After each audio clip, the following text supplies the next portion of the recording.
So to start on Kiff, what really drew you to the series when you first read about it?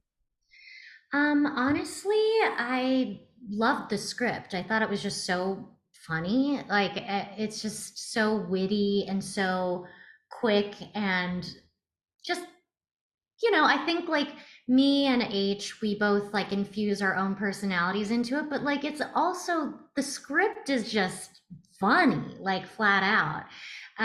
So I really loved that aspect of it, but also I was sent a little illustration as well, and that always helps to get an idea of what the show is going to feel like and what the character is going to look like and feel like. Um, and so I just loved the world that they created, and it brought me back to like my childhood and like the types of cartoons that I used to watch as a kid. And so anytime I feel that, it's a definite plus. That's awesome. And Kiff is a really energetic character. How do you keep that energy up when you're recording lines? You know, I guess coffee. Um, yeah, she is energetic. I don't know. I pull it out of my butt. I think I just have a load of fun doing it. It's like I think the fact that I'm passionate about the project and the fact that I know that the scenes are hilarious and I have so much fun just trying to make it as funny as possible. Um, that helps too. I mean, when you really believe in a project, it just makes it so much easier to, find it within yourself.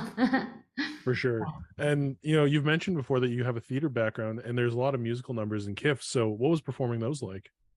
Super fun. I love doing animation because I get to use my voice in that way. And often, if there's a musical aspect, I feel like really excited about the project because, I do TV, I do film, and as much as I'd love to do a musicalized series somehow or, movie, it's harder to come across, it's harder to come by. So this really just tickles that musical part of my brain, and I get to use that when I'm not on stage. So it's fun.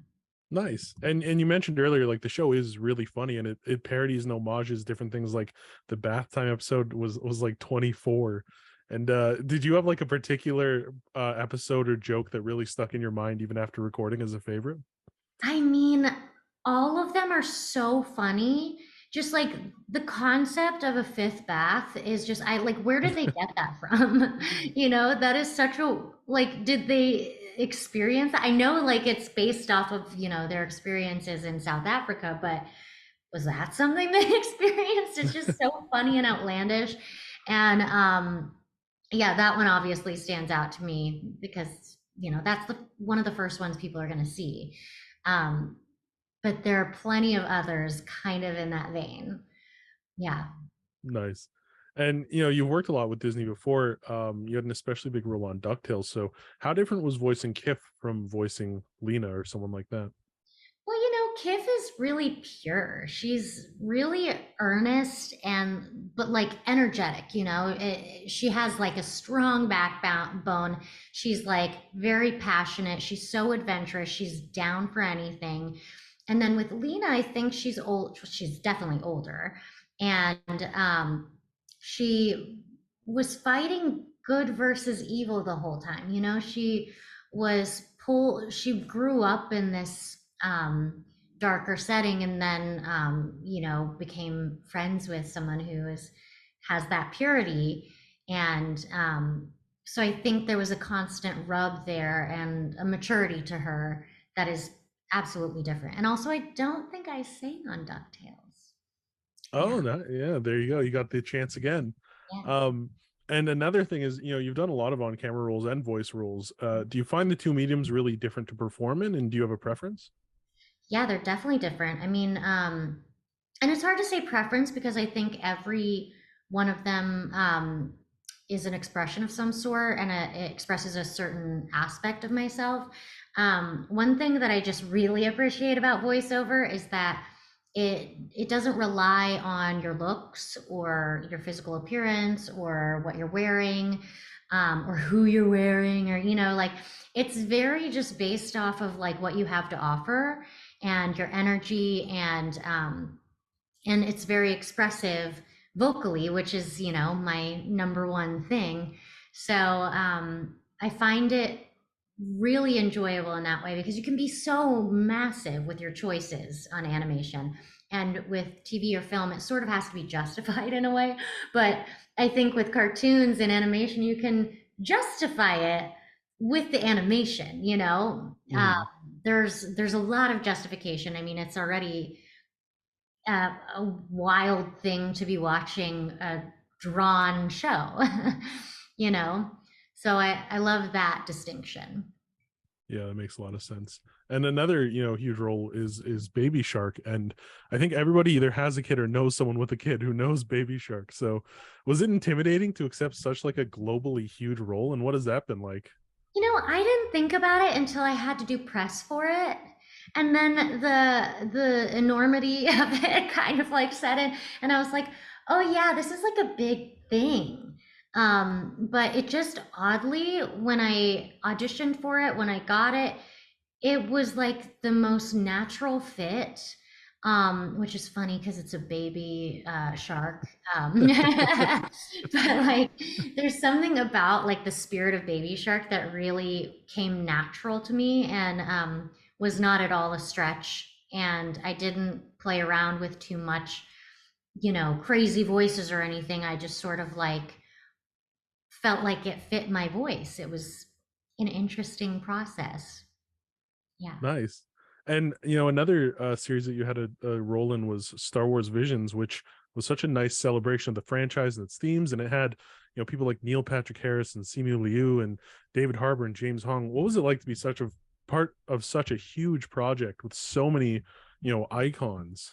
Yeah, I mean, it was pretty wild. And I think like what was really cool about that process was being able to see, because I was the American dub, Mhm. so being able to see what it was. I know for me as a kid growing up, watching Japanese animation, I would always prefer the Japanese animation over the American dub because it had an expression, like there was something about the way Japanese people speak, their tonality, their I don't know, the culture of animation somehow.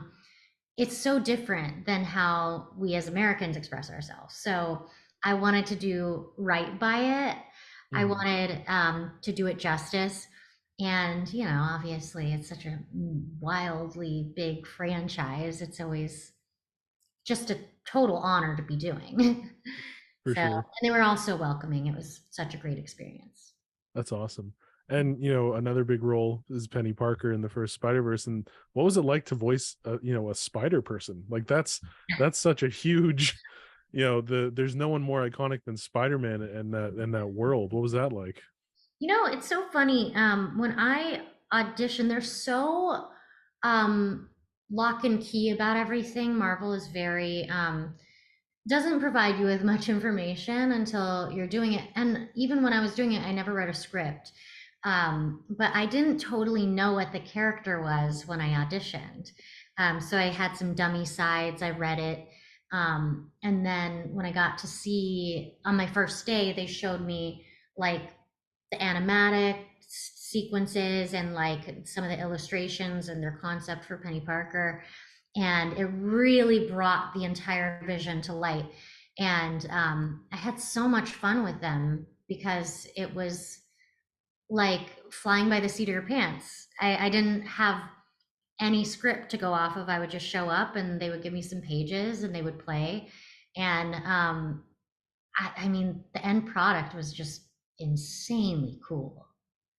Definitely. And one thing about Spider-Verse is there's so many spider people in it. Like you have to convey a lot in a short period of time. And Penny's only on screen for probably 5 minutes total, but there's cosplays, there's merchandise, there's all these huge fans. What has that meant to you to kind of see that despite the shorter appearance?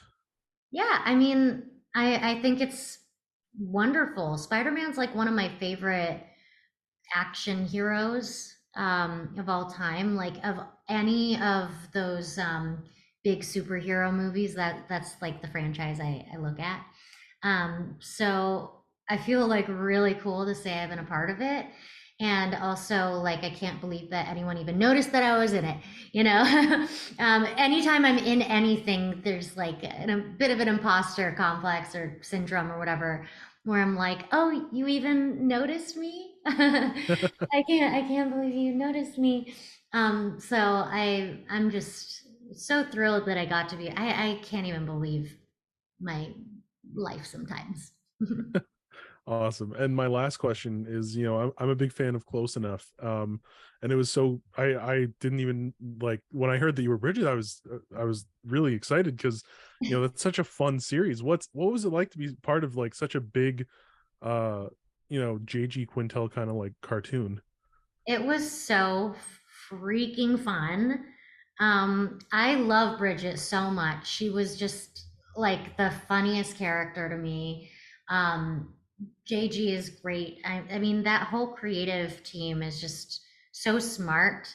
And seeing the show actually come out, we actually worked for years prior to it coming out. I mean, animation is slow typically, Hmm. but this was like, I think it was like we were working on it for maybe 4 years or something kind of wild prior to it. There were a lot of like, it switched a few networks or something. And um, so, like, Danielle and I also got to work together a little bit on that as well because Danielle Brooks, she played a part on that too. And that was really fun. The whole experience was like, I was so proud of it.